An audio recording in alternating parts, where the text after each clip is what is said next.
Opa, gente, então nesse nosso vídeo eu vou listar alguns tipos de aditivos para concreto, para que você consiga ver alguns tipos diferentes, né? E se imagine utilizando ele em quais situações, quando utilizar. Isso é muito importante para quando você tem algumas situações distintas que eu vou falar aqui para vocês. Gosta desse tipo de conteúdo? Não marque bobeira, assista até o final para que você esteja aprendendo cada vez mais.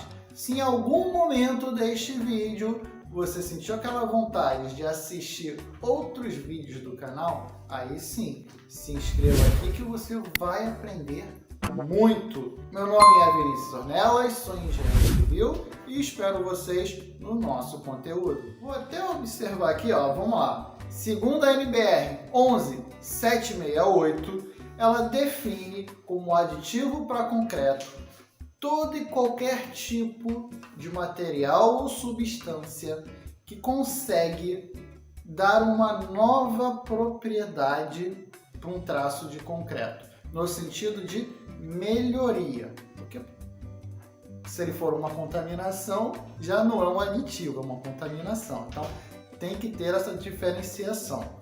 Se ele deu uma nova característica no sentido de melhoria para o concreto, ele é considerado um aditivo. Tendo isso em consideração, eu levantei uma listazinha aqui, vou até olhar aqui, vamos lá, de alguns tipos de aditivos, para a gente poder falar um pouquinho melhor dele. O nosso primeiro é o nosso aditivo plastificante ou redutor de água.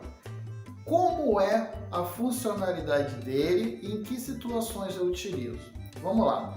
O aditivo que faz essa propriedade, que é de tornar o concreto mais trabalhável, ele dar uma melhor trabalhabilidade, deixa o concreto mais fluido, sem ter que ter a necessidade de colocar mais água. Por quê? A quantidade de água ela é dosada grande parte das vezes. Tem uma quantidade correta, porque quanto mais água, menor a resistência. É o fator água-cimento. Então, se eu tenho, pela minha formulação, um fator de água-cimento muito baixo, esse que vai dar uma melhor resistência, naturalmente, esse meu concreto vai estar mais duro ou mais áspero, ou seja, menos trabalhável, menos aquele aspecto de moleza na hora que você joga na forma, por exemplo, para poder fazer os moldes de concretagem, essas coisas todas. Então, se eu jogo água, eu estou perdendo resistência. E se eu coloco esse aditivo na minha massa, eu consigo manter a resistência que foi calculada do fator água-cimento e eu continuo com concreto trabalhável. Então, nessas condições é que ele é bem utilizado. O segundo tipo de aditivo é o aditivo incorporador de ar. O que ele faz?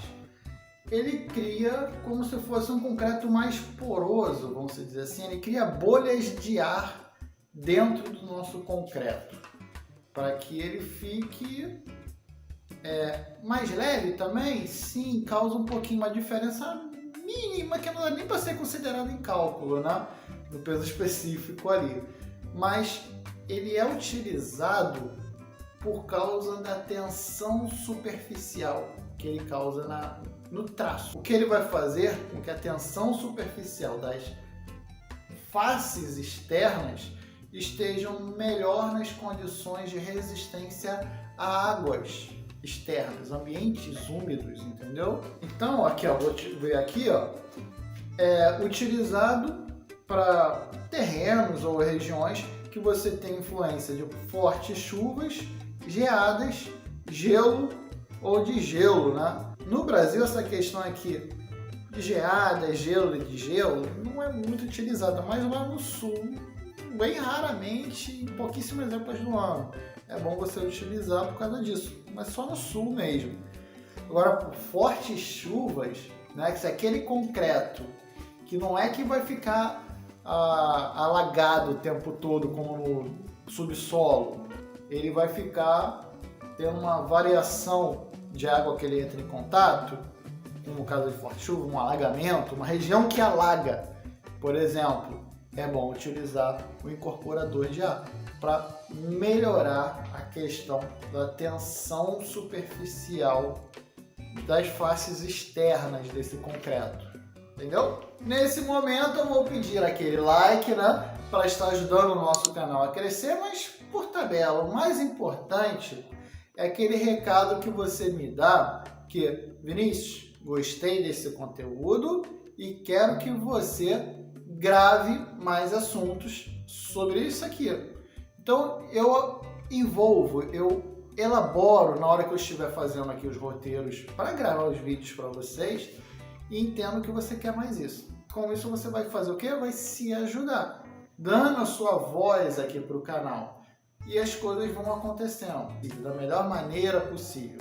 Então, posso contar com a sua ajuda para que você mesmo acabe se ajudando nessa questão? Espero que sim, hein? O próximo aditivo, ele é um pouco mais conhecido do pessoal, que é o nosso acelerador de pega. Vinícius, mas para que eu vou querer adiantar o processo do início de pega, por exemplo? O que acontece? Vamos lá. Toda vez que o início do processo de pega, que é aquele ganho inicial de resistência do concreto, ele deixa de ser um monte de materiais separados e começa aquele processo de reação, onde começa a cristalização para criar resistência, esse é o processo de pega, eu começo a gerar calor. Muito calor. Eu mesmo já vi concretagens que a gente teve que jogar gelo ali dentro porque o calor que estava emanando ali do concreto era muito grande. Isso acontece em obras de praia, geralmente, ou regiões muito quentes. E aí, eu vou querer acelerar mais ainda para aumentar esse calor, Vinícius? Não, o que acontece?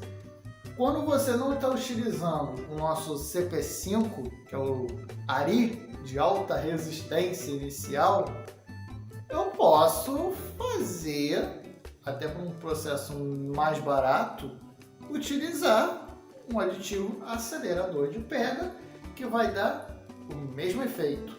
Ele vai dar grandes resistências nos primeiros dias de concretagem. Então ele é indicado para isso. Quando eu tenho que ter uma necessidade de urgência, né, que tenha que ter em pouquíssimo tempo uma resistência boa para aquela peça estrutural, ou para grandes concretagens, por causa da mesma questão, para a água não evaporar, tem várias outras questões. O nosso próximo, que é o quarto tipo, é o inverso do acelerador, é o retardador de pega. Eu quero que ele demore a começar esse processo de pega. Mas qual é o sentido de eu esperar mais do que o normal esse processo de pega? Vou te dar um exemplo clássico, que é a questão do concreto que vem bombeado. Ele saiu lá da fábrica e ele tem todo aquele tempo de trajeto que fica na misturadora, rodando lá dentro do caminhão, betoneira e tudo mais. Imagina se ele estivesse rodando aquele tempo todo e já tivesse começado o processo de pega, porque esse caminhão ficou parado em trânsito muito grande. Já imaginou? Na hora que ele chegasse na sua obra, fosse fazer o despejamento do concreto, não ia vir nada, né? Ia vir pó. Por quê? O concreto vai ter ficado preso lá dentro do caminhão. E eu já vi isso acontecer, tá?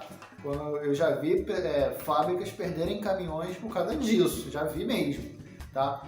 Então, o que eles fazem? Na hora do processo de fabricação, eles colocam o retardador de pega, já prevendo a dosagem de acordo com a distância, né, da fábrica até a obra, mais um tempo de segurança para poder pegar essas questões de engarrafamento. Isso aí eu sei porque eu já tenho amigos que trabalham nessas questões.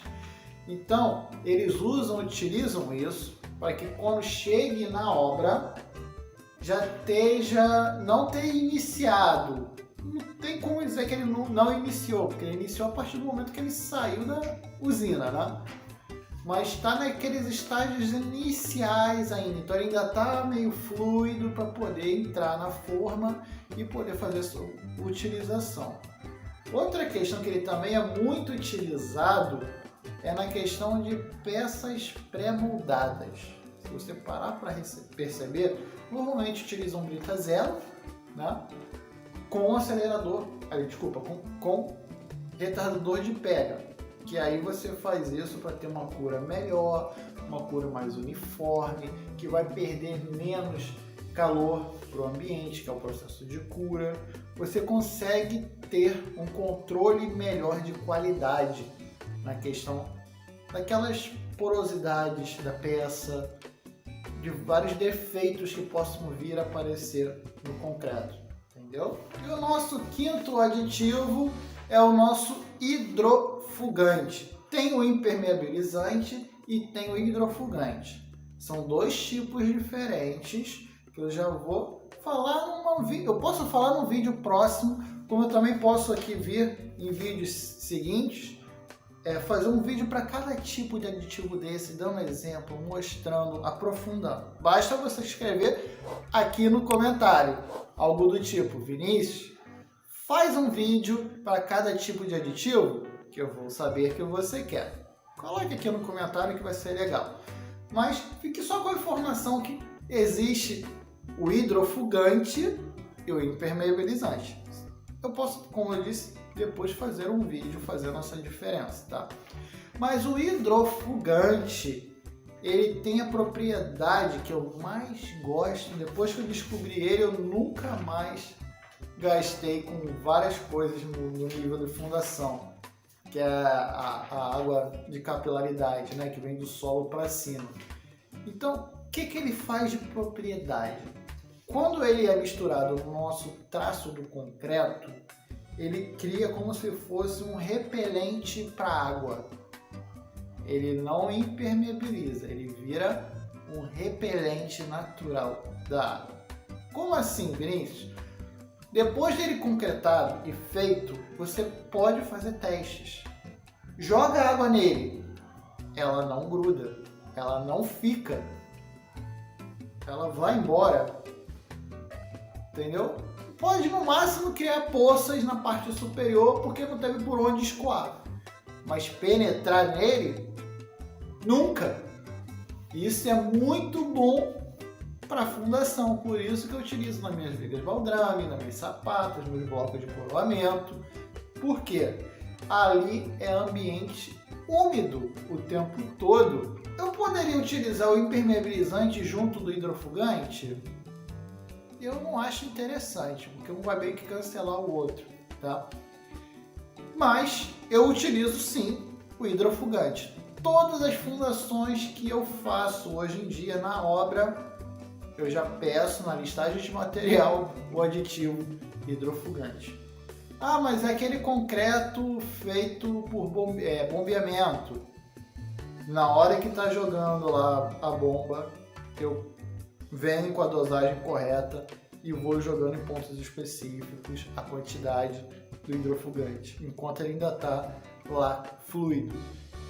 Isso dá uma propriedade muito grande que você não tem que ficar gastando depois com manutenções, porque deu capilaridade no térreo da sua obra, já imaginou? Isso ajuda muito meus clientes e não tenho tido reclamações. Espero de verdade que vocês tenham gostado desse tipo de conteúdo e vejo vocês no nosso próximo vídeo, gente. Tchau!